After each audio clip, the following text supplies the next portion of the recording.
지난 3월 부활주일 기억하시나요? 저희 교회 개척 후 처음으로 세례식과 입교식이 있었습니다. 3명이 저희 교회 교인이 되었습니다. 그런데 그 다음 주일 설교 제목이 새 성전 새 헌금이었습니다. 타이밍이 너무 좀 미묘했죠. 세례 받고 이제 우리 정식 교인이 되자마자 처음으로 전한 말씀이 헌금에 대한 말씀이었기 때문이었습니다. 근데 기억나시는 분 있겠지만 우리는 그때 누가복음을 차례대로 순서대로 강해하고 있던, 이렇게 한 장 한 장 이어서 했고, 그 주에 마침 돌아온 본문이 누가복음 21장, 예수님께서 성전 헌금에 대해 가르쳐 주시는 그 본문이었던 것입니다. 오늘 우리도 요즘에 창세기, 야곱의 이야기를 한 장 한 장씩 살펴보고 있는데, 오늘 본문이 34장입니다. 근데 읽으시면서 어떠셨어요? 뭐 이런 내용들이 성경에 기록되어 있지? 라고 좀 혼란스러우셨을 겁니다. 야곱에게 딸이 하나였는데 세겜이라는 도시에 놀러 갔다가 거기 원주민 남자에게 끌려가서 집으로 가서 이렇게 강제 폭행을 당하고 감금되는 일이 생겼습니다. 그 소식을 듣고 그 딸의 오라버니들, 즉 야곱의 아들들은 복수한다면서 그 성에 있는 남자를 다 살육했습니다. 그 당사자만 살육한 것이 아니라 그 성에 살고 있는 모든 남자들을 전부 살육했습니다. 거기서 그치지 않고 다른 아들들까지도 그 성에 가가지고 그 성 사람들이 가지고 있는 모든 재산들을 다 빼앗아 왔습니다. 그런 아들들을 향해 아버지 야곱은 꾸짖었습니다. 그러자 아버지를 향해 아들들은, 왜 아버지는 우리 딸이 그렇게 능욕을 당했는데도 침묵하고 가만히 계시는 겁니까? 라고 아버지를 향해 대들었습니다. 그렇게 하고 오늘 34장이 끝나버렸어요. 비극도 있었죠. 복수도 있고 칼부림도 있고 가족 간의 불화와 갈등도 있습니다. 그런 것들이 어떻게 하나님의 선택받은 가족을 이렇게 휩쓸고 다니는가? 근데 때마침 한국에서 제 처가댁 어른들이 방문을 하셨습니다. 그래서 마침 오셨는데 또 언제 오실지 모르는데 하필 이런 내용을 가지고 본문을 설교를 해야 되나 말아야 되나, 지난번에도 고민했듯이 이번에도 고민했습니다. 지난번에도 피하지 않았듯이 이번에도 피하지 않고 순서대로 34장을 하나님의 말씀을 전하기로 결정했습니다. 이러한 말씀에도 주신 이유가 있고, 그렇기 때문에 성경에 기록되었고, 오늘 마침 우리 공동체에게 이 순서로 이 본문 말씀을 주신 것이 아닌가, 그 이유를 우리 다 함께 찾아가 보도록 하겠습니다. 먼저 오늘 본문을 대하면서 이런 궁금증이 생기신 분들이 계셨을 것 같아요. 야곱이 무슨 큰 잘못을 했나? 그렇지 않고서는 어떻게 이렇게 불행에 이어 불행이 끊이지 않고 이 가족을 덮치고 있는 걸까? 뭔가 야곱이 큰 잘못을 해서 하나님께서 벌을 내리신 건 아닐까? 그런데 크게 잘못한 게 없습니다. 오히려 야곱은 더 잘했습니다. 그래서 그에게 잘한 야곱에게 이런 어려움들이 닥쳤다는 것이 오히려 본문을 이해하는데 더 어려움을 주기도 합니다. 야곱이 어떤 일을 잘했는지 한번 지도를 보면서 그 배경을 살펴보겠습니다. 우리가 살펴봤듯이 야곱은 가족들과 함께 오늘날 터키 남부, 시리아 북부 지역인 하란을 떠났습니다. 그리고 나서 오늘 본문의 무대가 되는 세겜에 도착했는데요.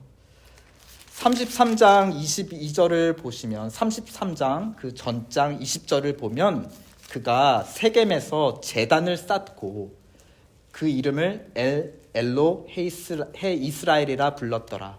하나님은 이스라엘의 하나님이라 부르면서 제단을 쌓고 하나님께 감사를 드렸다라는 것입니다. 이 세겜은 어떤 곳인가요?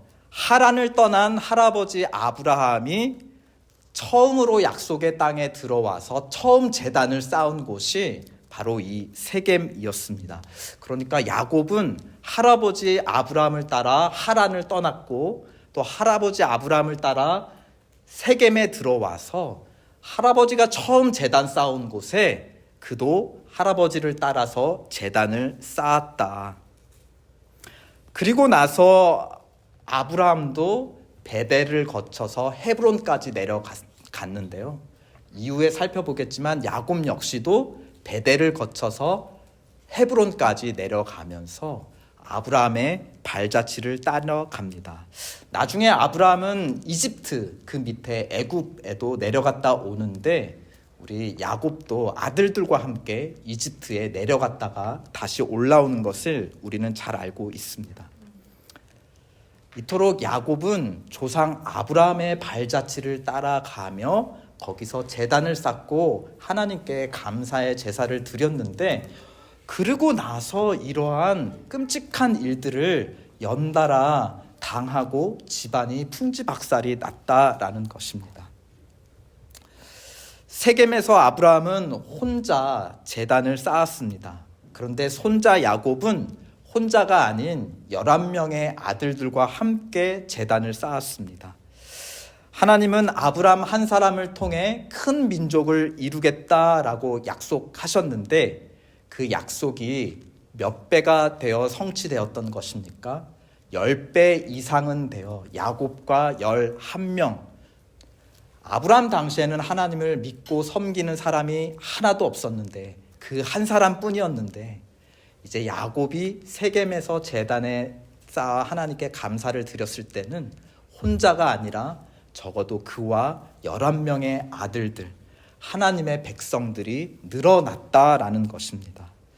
큰 민족을 이루겠다라는 하나님의 계획이 성취되고 있다는 것을 알려줍니다. 그런데 그러면서 하나님이 아브라함에게 어떻게 두 번째 약속을 주셨죠? 큰 민족을 이루고 그 다음에는 그 민족으로 말미암아 온 세상이 복을 받게 하겠다.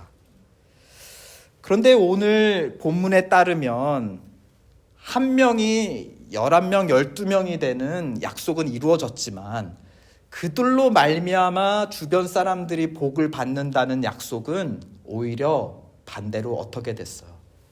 앞으로 이루어졌나요? 아니면 뒤로 10배 이상 후퇴되었나요? 후퇴되고 말았습니다. 야곱과 그의 아들들로 말미암아 세겜 사람들이 떼죽음을 당하고 재산을 다 빼앗기고 가족들이 끌려가고 원수가 되게 되었습니다. 야곱의 가족이 이런 나쁜 짓을 했다라는 소문이 곳곳에 퍼지는 것은 시간 문제였습니다. 30절에 보니까 야곱이 이렇게 아들을 꾸짖습니다. 이 땅의 주민 곧 가나안 족속과 브리스 족속에게 악취를 내게 하였다. 악취가 나게 하면 어떻습니까? 악취는 아무리 틀어 막으려 해도 어때요? 아무리 틈을 다 막아도 악취는 틈새를 빠져나와서 퍼져나가기 마련입니다. 우리 사람들과 같이 있는 중에 어쩔 수 없이 실례를 하는 경우가 있죠. 방귀를 뀌는 경우가 있습니다.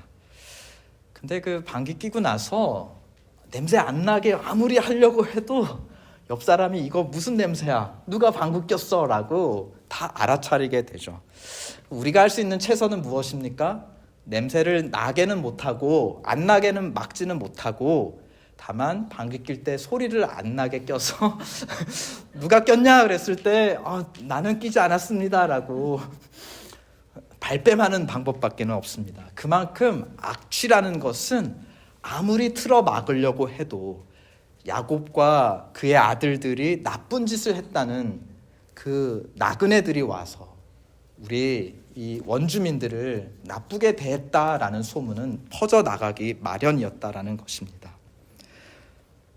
야곱의 가족은 방귀 정도 낀 것이 아니라 마치 큰 똥을 쌓아놓은 것과 마찬가지였고, 그 냄새를 맡은 사람들이 그것을 치우려고 이들에게 몰려드는 것은 시간 문제였습니다. 그래서 야곱이 30절에 이렇게 걱정을 토로하죠. 나는 수가 적은즉 그들이 모여 나를 치고 나를 죽이려니 그러면 나와 내 집이 멸망하리라. 야곱 가족이 퍼뜨린 악취의 근원은 다름 아니라 속임수였습니다. 우리가 읽지 않은 앞의 본문의 이야기를 좀 끌어오면, 딸 디나를 집으로 끌어들여 강제로 폭행한 남자의 이름은 세겜이었습니다. 이 도시 이름이 세겜인데 이 남자 이름이 세겜이에요. 그러니까 이 사람은 어떤 사람이에요? 자기 이름이 도시 이름과 똑같아요. 이 지역의 실제적인 소유자고 지배자, 유력자라는 뜻입니다. 그런데 어느 날 그가 아버지 하몰과 함께 디나의 아버지 야곱에게 찾아왔습니다. 우리가 당신의 딸을 이차 저차 해서 큰 실수를 범했지만 아들이 당신의 딸을 여전히 사랑합니다. 신부로 데려가기를 원합니다. 당시에는 신부를 데려가려면 지참금, 비용을 내고서는 데려갔어야 합니다. 비용이 얼마든지 우리는 감당할 테니 딸을 우리에게 주십시오라고 제안합니다. 그때 야곱은 침묵했다 하였습니다. 대신에 그의 아들들이 나서서 협상을 했고 단 한 가지 조건만을 제시했습니다. 그것은 무엇이었냐? 우리의 조상은 아브람입니다. 우리의 조상 아브람 때부터 그는 할례를 행했습니다. 이 할례는 아시는 분은 아시겠지만 그 남자의 소중한 부분에 칼을 대서 그 위생상 깨끗하게 하는 시술입니다. 그러니 우리와 한 가족이 되려면 당신뿐만이 아니라 당신에 속한 모든 마을 사람들이 다 같이 할례를 받아야 합니다. 그 정도로 진정성을 보인다면 우리 딸을 주어 당신들과 우리 가족이 하나가 되겠습니다. 허락하겠습니다. 그 말을 듣고 아버지 하몰과 아들 세겜은 돌아가서 마을 남자들을 다 설득했습니다. 이들의 영향력을 알 수 있는 대목이 여기에요. 설득했다고 해서 다 모든 남자들이 그 고통스러운 할례를 받았다는 것입니다. 우리 남성분들 그때 고통이 기억나시죠? 오늘 본문에 따르면 제3일이 되었다 하였습니다. 제 기억으로도 이틀 3일째가 제일 고통스러웠던, 첫째 날에는 시술받고 첫째 날에는 그냥 이게 뭔가 하고서는 지나갔다가 둘째, 셋째 날부터 진짜 아팠던 기억이 있는데요. 25절을 보면 제3일에 그 마을 남자들이 가장 아파하고 움직이기 힘들었을 때에 야곱의 아들들 중에 시몬과 레이가 각기 칼을 가지고 가 몰래 그 성읍을 기습해서 움직이지 못하는 모든 남자들을 죽였다 하였습니다. 어떻게 두 사람이 한 마을의 모든 남자들을 죽일 수 있었습니까? 속임수로 복수했다는 것입니다. 할례를 받으면 당신들과 결혼해 한 가족이 되겠습니다 라고 약속해 놓고 그들이 약속을 이행하자 그 약점을 이용해서 몰래가 다 떼죽음, 복수를 행했다라는 것입니다. 결국은 속임수가 그 비결이었다는 것이에요. 이 속임수로 많은 생명을 빼앗았죠. 뿐만이 아니라 이들의 재산까지도 모두 빼앗는 장면이 27절에 나오고 있습니다. 그 두 아들뿐만이 아니라 다른 아들들도 합세해가지고 28절에 가축대를 다 빼앗아 오고 29절에 성 안에 들어가서 남은 사람들의 재물을 다 뺏어오고 또 남아있는 여인들과 아이들을 노예로 종으로 다 사로잡아 왔다. 여기서 계속 강조되는 것은 모든 남자들의 생명을 다 뺏었고 모든 재산을 다 가축대부터 사람이며 금은 은폐물이며 모든 것을 다 뺏었다는 것을 강조하고 있습니다. 어떻게 해서요? 속임수를 통해 모든 것을 빼앗았다. 속여서 빼앗는 것, 원래 누구의 모습입니까? 그렇죠. 이들의 아버지 야곱의 모습이었어. 그런데 야곱은 형 에서 한 사람을 속이고 그의 소중한 걸 뺏었다면, 그의 아들들은 세겜이라는 마을 전체의 사람들을 속여가지고 거기에 있는 모든 것을 빼앗았다. 똑같이 속여서 빼앗는데 스케일이 어떻게 된 겁니까? 더 커져 버렸어.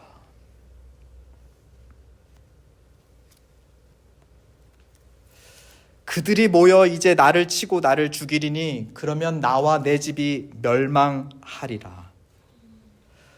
내가 젊었을 때도 형 에서를 속였다가, 에서를 속이고 빼앗았다가 형 에서가 나를 죽이려 해서 나는 도망칠 수밖에 없었다. 그런데 너희 때문에 내가 또 도망치는 인생을 살아야겠냐. 혹은 아버지인 나도 속이고 빼앗았다가 도망자의 인생을 살며 고생했는데, 야, 어떻게 너희 아들들도 그 도망자의 인생을 똑같이 따라서 살려고 하는 거냐라고 야곱은 안타깝게 부르짖었다는 것입니다. 야곱의 트라우마와 아픔이 느껴지는 그런 대목이 아닐 수 없습니다. 아까 악취가 나서 사람들이 우리에게 몰려오리라 하였는데요. 아버지 야곱이 가졌던 악취나는 모습이 그 아들들에게도 똑같이 대물림 되었고, 그런데 훨씬 더 큰 스케일로 대물림 되어 그 불행한 일들, 도망자의 인생이 시작되었다라는 것입니다. 그런데 여기에서 우리는 또 한 가지 소망의 빛을 발견하기도 합니다.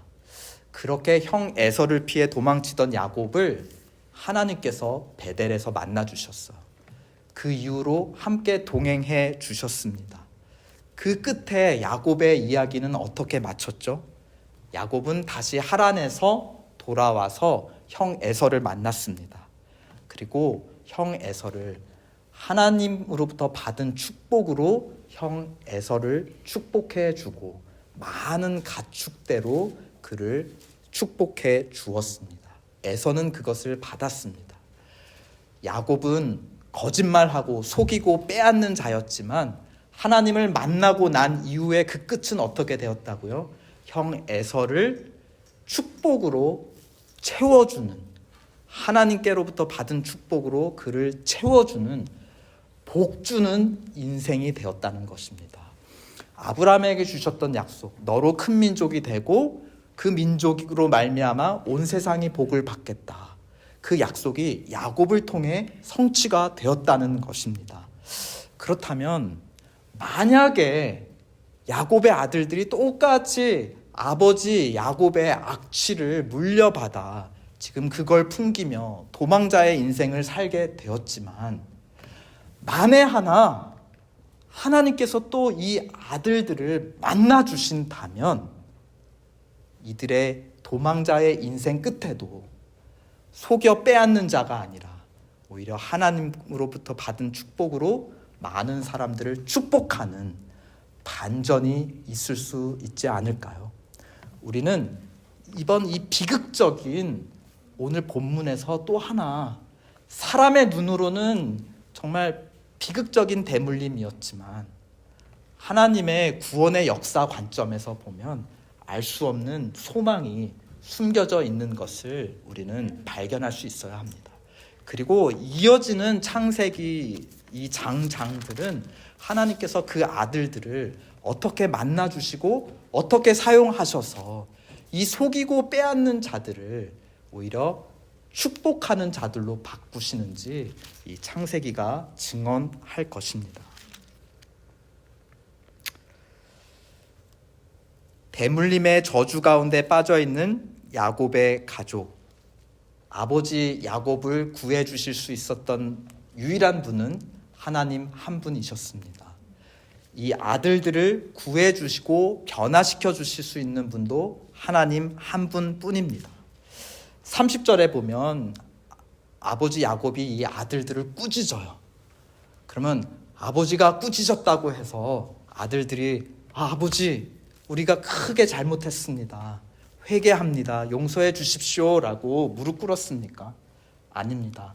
31절에 보면 저들이 우리 누이를 창녀같이 더럽혔는데 오히려 아버지는 왜 그렇게 가만히 침묵하고 계십니까? 라고 아버지에게 대드는 것을 보게 됩니다.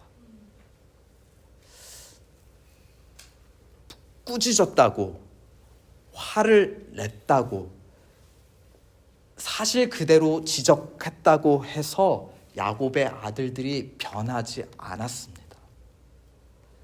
이들을 고치고 변화시킬 수 있는 분은 아버지 야곱을 변화시켜 주셨던 유일한 분 하나님 한 분밖에 없다는 사실 믿으시기 바랍니다. 우리도 부모로서 자녀들에게 좀 더 크게 분노할 때가 있어요. 좀 더 솔직해지자면 내가 내 스스로에게도 싫어하는 모습을 내 자녀들이 그대로 따라할 때 속된 말로 뚜껑이 갑자기 열려버리는 것입니다. 나는 절대 안 그러는데 너는 왜 그러니? 라고 난리법석을 피우죠. 그런데 그렇게 난리법석 피우는 게 더 냄새가 나는 겁니다. 나도 그렇다는 거를 마치 감추려고 하는데 그 악취를 무엇으로도 막을 수 없다라는 것입니다. 야곱도 자기처럼 속이고 빼앗아온 아들들을 보면서 깜짝 놀랐을 것이에요. 너희가 어떻게 이런 악취를 풍겼느냐라고 난리치면서 너희 때문에 이제 사방팔방에서 그 원주민들이 분노해서 찾아오면 우리는 도망자의 인생을 살 수밖에 없다. 그러나 그의 분노가 자녀를 바꾸지 못했습니다. 베델에서 나타나 동행하신 하나님이 만나시기 전에는 그들은 바뀌지 않을 것입니다.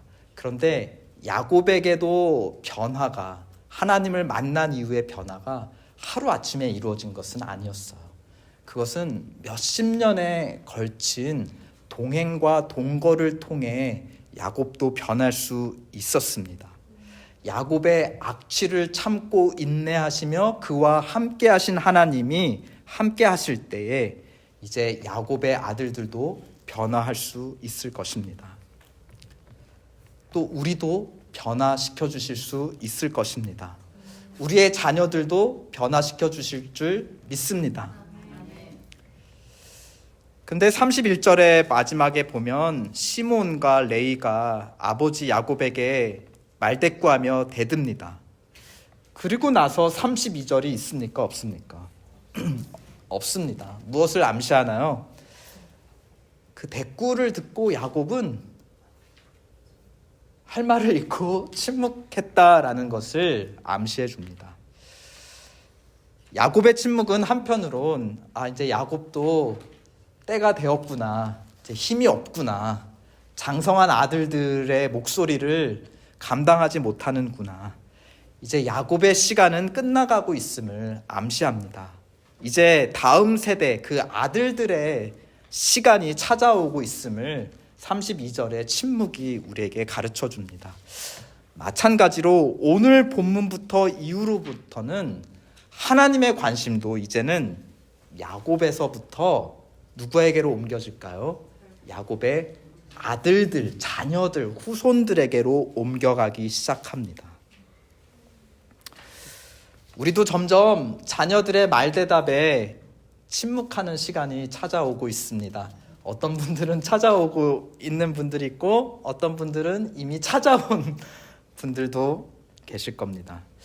특히 우리 대부분은 여기 미국, 영어권 미국에서 이민자로 살고 있습니다. 우리는 영어가 어려운 이민자이기 때문에 영어를 잘하는 자녀들이 막 영어로 말대꾸하면 꿀먹은 벙어리가 되는 그 시간이 사실은 본토 한국에 계신 부모님들보다 더 빨리 찾아오는 것 같아요. 자녀들의 대답에 점점 할 말이 없어지거든 우리는 무엇을 알아야 합니까? 우리는 그런 줄 알아야 합니다. 우리의 시간이 점점 끝나가고 있다는 것을, 또 하나님의 초점이 다음 세대 자녀들에게로 옮겨지고 있다는 것을 우리는 인정해야 합니다. 그런데 부모로서 나의 시간, 나의 역할, 나의 영향력은 이제 끝나갈지는 모르지만 우리와 함께 하신 하나님의 시간, 하나님의 역할, 하나님의 변화시켜 주심은 변함없이 그대로 이어진다는 사실, 그것이 우리 자녀들을 향한 부모의 유일한 소망인 줄 믿습니다. 나의 악취나는 모습을 그대로 물려받은 내 자녀들, 그 자녀를 가장 사랑하는 법을 오늘 본문과 이어지는 창세기가 우리에게 가르쳐 줍니다. 그 악취를 향기로, 그 저주를 축복으로 바꾸실 수 있는 유일한 분, 우리도 하지 못하는, 부모면서도 하지 못하는 일을 하실 수 있는 유일한 분, 하나님께 그 자녀를 내어 맡기는 것, 그것이 우리에게 물려받은 자녀의 악취를 향기로, 그 저주를 축복으로 바꾸는 유일한 길인 것을 믿고 받으시기 바랍니다. 내 자신도 하나님께 못 맡기는데 어떻게 내 자녀를 하나님께 맡길 수 있겠습니까? 우리의 끝이 언제일지는 모르지만 지금부터라도 하나님께 우리를 맡기며 그 하나님과 동행합시다. 우리의 가족의 악취나는 저주일지라도 향기나는 축복으로 바꾸실 하나님을 간절히 찾고 바라봅시다. 아멘.